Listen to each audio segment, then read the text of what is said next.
முதல்ல உள்ள போகும்போது பொம்பளை கேரக்டர் கொடுத்துட்டாங்க. ஏதோ ஒன்று இருண்டு போகுது, இந்த பொம்பளை கேரக்டரே வச்சு யூஸ் பண்ணிக்கலாம். வாங்க ஃப்ரெண்ட்ஸ், சைரன் மண்டை கண்டுபிடிக்கலான்னு சொல்லிட்டு வாய மூடல. என்னவே மண்டையன்னு சொல்றியா?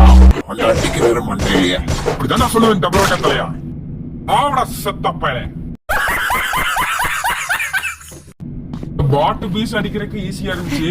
நீ எத்தனை பேர் வர போறாங்கன்னு தெரியல. நீ பாப்போம் என்ன பண்றது.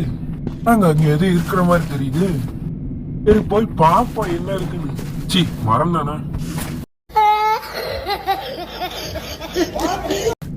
ஓகே, வளவளன்னு பேசாம போயிட்டே இருப்போம். Few moments later. கொஞ்ச நேரமா போயிட்டே இருந்தேங்க. அப்புறம் எவனையுமே காணோம். அப்புறம் பார்த்தா எனக்கு கம்மு மட்டும் இருந்துச்சு, அதனால ஓடிட்டேன். ரொம்ப நேரமா ஆளையே காணோம் அப்படின்னு மேல போய் பார்த்தா வந்துட்டே ராசா. ஏ சைரனட்டு, ஏன்டா இவ்வளவு ஹைட்டா இருக்கா? காம்டான் கீது குடிக்குது.